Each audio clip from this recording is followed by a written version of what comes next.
Hello friends, എല്ലാവർക്കും GK world and PSയിലേക്ക് സ്വാഗതം. ഞാൻ ആഷ്ന ഷാജി. ഇന്ന് കുറച്ച് മുൻപ് മുതൽ എനിക്ക് ഒരുപാട് കോളുകളും ഒരുപാട് മെസ്സേജസുമാണ് വരുന്നത്.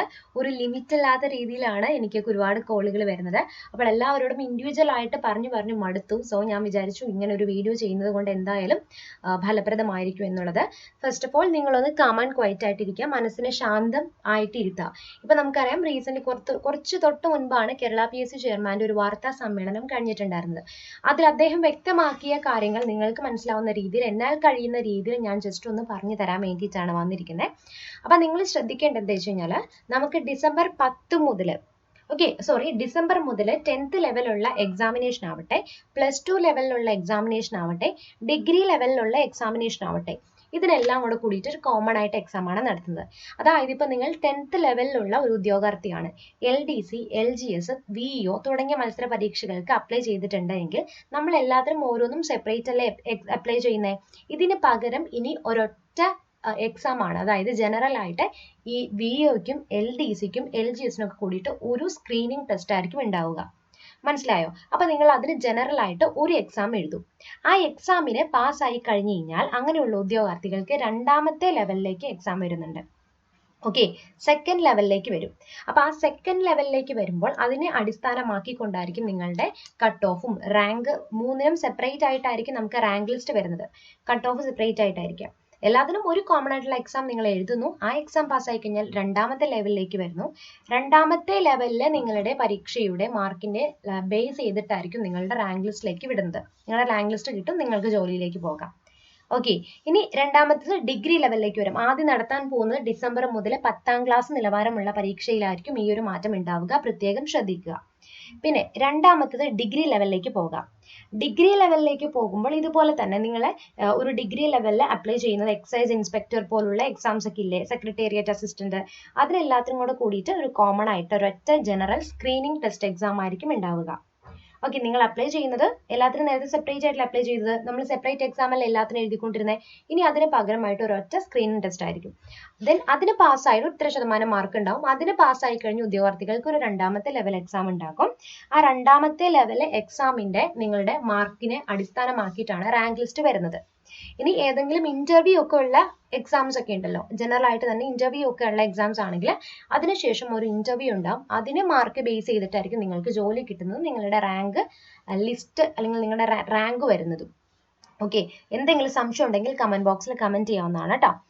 ഓക്കെ, അപ്പൊ ഇങ്ങനെയാണ്. ഇനി നോക്കാം +2 നിലവാരമുള്ള പരീക്ഷ. +2 നിലവാരമുള്ള പരീക്ഷ നമുക്കറിയാം, constable, fireman, civil excise officer എന്ന് തുടങ്ങുന്ന എക്സാമിനും നമുക്ക് കോമൺ ആയിട്ടുള്ള എക്സാം ആയിരിക്കും. അപ്പോൾ ഫയർമാന്റെ സിലബസ് വ്യത്യാസം ഉണ്ടാവില്ലേ, നിങ്ങൾക്ക് സംശയം ഉണ്ടാവും അല്ലെ. അപ്പൊ അതൊക്കെ ഫയർമാന്റെ ഒക്കെ നമുക്ക് സെക്കൻഡ് ലെവലിൽ എക്സാമിന് നടക്കുമ്പോഴായിരിക്കും എന്തെങ്കിലും മാറ്റം കൊണ്ടുവരുന്നുണ്ട് എങ്കിൽ അവർ കൊണ്ടുവരിക. മനസ്സിലായോ? അപ്പം ഇതിനെല്ലാം കൂടി ഒരു ഒറ്റ കോമൺ സ്ക്രീനിങ് ടെസ്റ്റ് ഉണ്ടാകും. അത് പാസ്സായി കഴിഞ്ഞാൽ ദെൻ സെക്കൻഡ് വരിക, സെക്കൻഡ് റാങ്ക് ലിസ്റ്റ്. അതിന് സെപ്പറേറ്റ് ആയിട്ട് നിങ്ങൾക്ക് ഓരോ ഇപ്പൊ കോൺസ്റ്റബിളിനാണെങ്കിലും ഫയർമാൻ ആണെങ്കിലും എക്സൈസ് ഓഫീസർ മൂന്നിനും സെപ്പറേറ്റ് ആയിട്ടുള്ള റാങ്ക് ലിസ്റ്റ് ആയിരിക്കും പ്രസിദ്ധീകരിക്കുക. അതിനെ ബേസ് ചെയ്തിട്ടായിരിക്കും നിങ്ങൾക്ക് എക്സാം റാങ്ക് ലിസ്റ്റിലും നിങ്ങളുടെ ജോലി സാധ്യതയൊക്കെ വരുന്നത്. ഓക്കെ, ഇനി നമുക്കറിയാം 10 ലെവലിലേക്ക് എടുക്കുമ്പോൾ 10th ലെവലിൽ എല്ലാത്തിനും സിലബസ് കോമൺ ആയിട്ടാണ് വരുന്നത്. അപ്പൊ നിങ്ങൾക്ക് അതിലും സംശയം ഉണ്ടാകും. ഫസ്റ്റ് സ്ക്രീനിങ് ടെസ്റ്റ് എല്ലാത്തിനും സിലബസ് 10ാം ക്ലാസ് നിലവാരമുള്ള പരീക്ഷകൾക്ക് കോമൺ സിലബസ് തന്നെയാണ് വരുന്നത്. ആ സിലബസിനെ ബേസ് ചെയ്തിട്ട് തന്നെയായിരിക്കും നിങ്ങൾക്ക് എക്സാം ഉണ്ടാവുക, സ്ക്രീനിങ് ടെസ്റ്റ് ഉണ്ടാവുക. ഇതിന് മെയിൻ ആയിട്ടും എന്താ വെച്ചാൽ ചെലവ് ചുരുക്കലിന്റെ ഭാഗമായിട്ടാണ് PSC ഇങ്ങനെ ഒരു കാര്യം തീരുമാനിക്കുന്നത്. ഓക്കെ, കാര്യം ഇപ്പൊ നമ്മൾ LDC എക്സാം മാത്രം എടുക്കുമ്പോൾ ഇത്രയും ഉദ്യോഗാർത്ഥികളായിരിക്കും, അല്ലെങ്കിൽ 19 ലക്ഷത്തോളം ആളുകളായിരിക്കും പരീക്ഷയ്ക്ക് അപ്ലൈ ചെയ്തിട്ടുണ്ടാവുക, അവർ എഴുതുന്നത്. ദെൻ നെക്സ്റ്റ് VEO വരുമ്പോൾ അതും ഇതുപോലെ തന്നെ 2-3 ഘട്ടങ്ങളായിട്ടാണ് അവർ ഘട്ടങ്ങളായിട്ട് 2-3 തവണയാണ് അവർ എക്സാം നടത്തുന്നത്. അതിനെല്ലാത്തിനും പകരം ഈ പറയുന്ന അവർക്ക് ചെലവ് ചുരുക്കലിന്റെ ഭാഗമായിട്ടാണ് അവർ ഇങ്ങനെ ഒരു കൺസെപ്റ്റ് കൊണ്ടുവന്നിരിക്കുന്നത്. അപ്പൊ ഒരുപാട് പേര് ടെൻഷൻ അടിച്ചൊക്കെ ഇരിക്കുന്നുണ്ട്. പക്ഷെ ശരിക്കും പഠിക്കുന്ന ഉദ്യോഗാർത്ഥികൾക്ക് ഇതൊരു നല്ലൊരു ചാൻസ് ആണ് കേട്ടോ. പിന്നെ നിങ്ങൾ ശ്രദ്ധിക്കേണ്ടത് ഡിസംബർ മുതലുള്ള പരീക്ഷകൾക്കായിരിക്കും ഇത് പ്രാബല്യത്തിൽ വരാൻ പോകുന്നത്. പിന്നെ ഇതിന്റെ സിലബസിന്റെ കുറെ കാര്യങ്ങൾ അതിന്റെ ഇടയ്ക്ക് തന്നെ കുറെ അടിച്ചെളുക്കുകളും കാര്യങ്ങളൊക്കെ നടക്കുന്നുണ്ട്. ഓരോ ഗ്രൂപ്പുകളിലും ഓരോ മെസ്സേജും ഓരോ കോളിലൂടെ ഒക്കെ വരുന്നുണ്ട്. PSC ചെയർമാൻ ഇപ്പോൾ വ്യക്തമാക്കിയിരിക്കുന്ന ഒരു കാര്യം എന്ന് പറയുന്നത് 2 ടയർ എക്സാം, ഒരു സ്ക്രീനിങ് ടെസ്റ്റോട് കൂടിയിട്ടുള്ള എക്സാം ഉണ്ടാകും എന്നതാണ് അദ്ദേഹം വ്യക്തമാക്കിയിരിക്കുന്നത്. ഇനി സിലബസിന് വ്യത്യാസം ഉണ്ടാവോ എന്നൊക്കെ ഒരുപാട് പേര് സംശയം ചോദിക്കുന്നുണ്ട്. ഡിസ്ക്രിപ്റ്റീവ് ടൈപ്പ് എക്സാം ആയിരിക്കോ, അതെങ്ങനെയാണെന്ന് അദ്ദേഹം ഇതുവരെ വ്യക്തമാക്കിയിട്ടില്ല.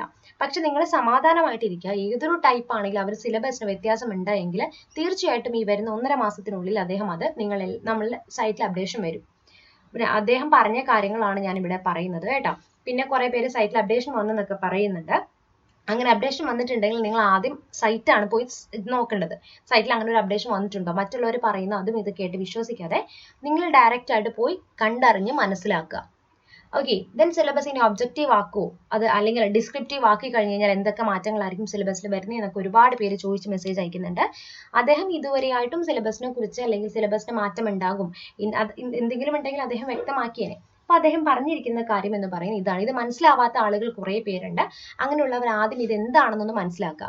ഇനി ടെക്നിക്കൽ പരമായിട്ട് നടക്കുന്ന പരീക്ഷകൾക്ക് ഈ ഒരു ടൈപ്പ് ഉണ്ടാകുമോ എന്ന് ചോദിക്കുന്നുണ്ട്. അതായത് സ്ക്രീനിങ് ടെസ്റ്റ് ഉണ്ടാവുമോ എന്നുള്ളത്. അങ്ങനെ ഉണ്ടാവില്ല കേട്ടോ. അത് ടെക്നിക്കലായിട്ട് നടക്കുന്ന എക്സാം, അതിന് ചാൻസ് വളരെ കുറവാണ്.